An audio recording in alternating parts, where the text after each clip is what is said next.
It's already been almost 2 years of working from home, and for some of us, no end in sight. So let me share with you my best practices and learnings from the past years in which I've been working from home. By the way, I'm Leah, a consultant and financial services professional, and happy to help you maintain a healthy, balanced, and productive lifestyle even if you're working from home. So make sure to subscribe to the channel and activate the bell for future value-loaded videos. Tip number 1, create a dedicated workspace. Ideally, this workspace is separate from your living area, such that there is a natural separation and boundary in between the two spaces. Maybe you have a spare room or the guest room where you can set up a desk or just an empty corner somewhere in your flat that you can turn into an office area. Also try to keep your work documents, office supplies and equipment to just this area and avoid spreading it across the entire house. Otherwise, you will always be remembered of work regardless of where you are looking at. Finally, try to keep this workspace as organized and clean as possible. This will not only give you a feeling of control, organization, and productivity, but there are also a number of studies that confirm the positive relationship of organized and tidy homes with goal orientation, mental health, and well-being. Or the other way around, the negative impact of clutter and mess on depression and fatigue. For me, it turned out quite helpful to have a separate drawer in a cabinet in the office. Whenever I was done with work, I put my laptop, notebook, webcam, and the headset into the drawer, such that all work-related things were stored and not visible anymore, even in the office. Tip number 2 is to set but also stick to predefined working hours. For example, if you would like to work from 9 a.m. to 6 p.m., then set these hours in advance of your day and try to not deviate from them. If your team or organization starts earlier, that's also fine. So just push your working hours forward to maybe start at 7:30 in the morning with an end point at 4:30 or 5. The importance here is that you start every day with the right expectation and attitude, primarily towards yourself. Having these set hours, you are better able to separate your professional from your private life, because you know before 9 a.m. and after 6 p.m. you have your private life, and in between you're in working mode. And if you know you will stop working at 6 p.m. and set yourself that daily deadline, you are much more likely to better focus and be more effective, since you are telling yourself that there is no leeway. If you are not setting your own working hours and deadlines, oftentimes you might just end up starting early and then still working late because you just wanted to finish that one little task, which then takes hours to complete. So for most of us, me included, there's always something to do, which makes it quite hard sometimes to find an end. Over the past couple of months and years, however, I found that especially then it's super important to look for a natural cut in your work to stop. Often that's when you're finished with a bigger task and do not have any further minor ones on your list. And then it's time to shut down for the day and continue the next one. Next, you should always plan your day. So besides sticking to your set working hours, you should try to properly schedule at least your working hours. From my experience over the last years, it even works quite well if you plan adjacent activities before and after work. In concrete terms, this means the following for my routine. Before and sometimes even after work, I block 30 to 45 minutes to go for a walk, listen to an audiobook, podcast, or talk to friends and family and kind of simulate my actual way to work. Doing so, I get some distance from work and can enjoy some fresh air as well. Also, I block an hour of lunch break to have enough time to prepare a healthy lunch and have a decent reset in the middle of the day. Now let's look at the working hours. I guess most of us have fixed meetings throughout the week, such as team or set client calls. So whenever there are no meetings, however, I block the time for myself and allocate dedicated working sessions. In shorter available slots, for example, I plan to do some emails, and for longer slots, I usually dedicate some time to specific projects or tasks. Usually I plan my week on the Friday before, so I look at the meetings I have, review them if it's still necessary to participate, then either decline or accept, and finally block out the time slots that are still free. So I make sure I have enough time slots for me to work on my to-dos. And I'm not doing that just for fun.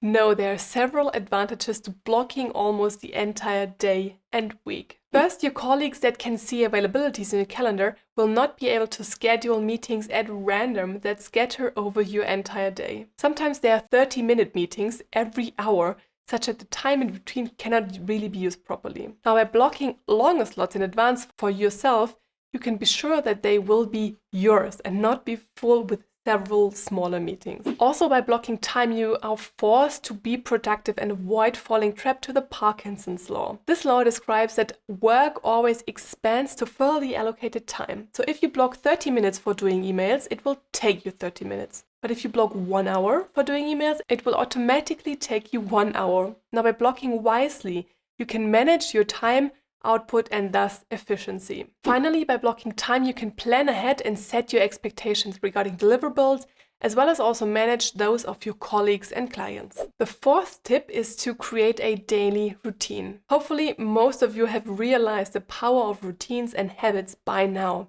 And by the way, I can highly recommend this book on the topic, The Power of Habits by Charles Duhigg. So in order to become more effective and productive working from home, routines play an even more important role. These are some tips on how to improve your work from home routine. Create daily habits such as going for a walk before or after work. Block your lunch and any other breaks and try to not sacrifice them regularly for meetings. Plan your entire week the Friday before so you can reflect on your achievements and reset your to-do list, as well as prepare and block your upcoming days. Once the next week starts, you are able to begin with peace in mind and clarity around your to-dos and calendar, because everything has been already scheduled such that you are able and ready to just work on your projects. Tip number 5 to work from home more effectively is communicate openly and honestly. Especially when working from home, it is crucial to properly communicate with your team, your clients, or your manager.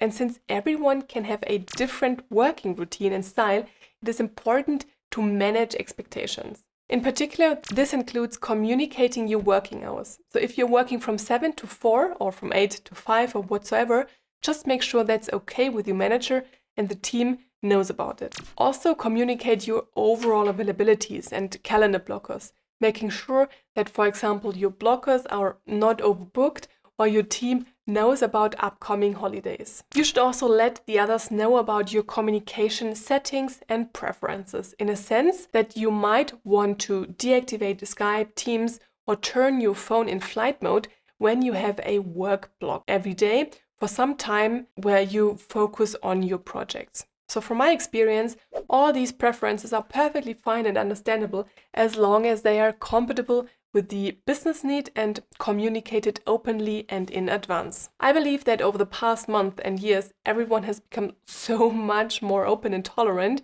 towards different ways of working, such that it shouldn't be a problem for you to discuss any of your personal preferences. Talking about open communication, let me know in the comments how you like that video so far, and if you enjoy watching, make sure to subscribe to the channel and activate the bell. Thank you. Overall, however, you can only be productive and work effectively if you are healthy and feel good. That's why my tip number 6 is around staying healthy and in shape whilst working from home. If you're constantly working from home, most likely you will move less, maybe do not even leave the house for some days, and potentially eat less healthy. Well, that's because there is no more way to work, and you do not even have to move more than a few meters to get from your bed to your desk. Also, many short trips in the office from your desk to a colleague's desk, to the bathroom, or to lunch do not take place anymore. And instead, you're just moving from your desk at home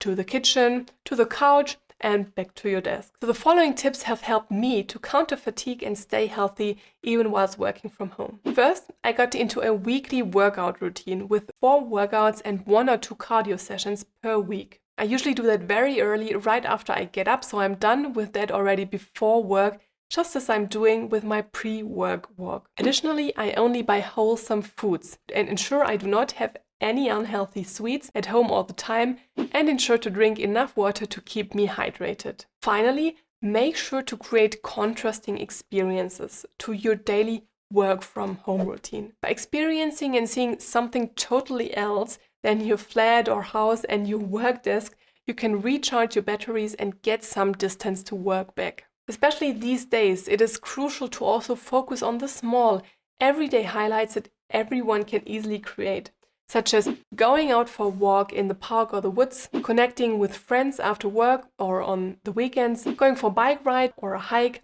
call friends that you have not spoken to in a while.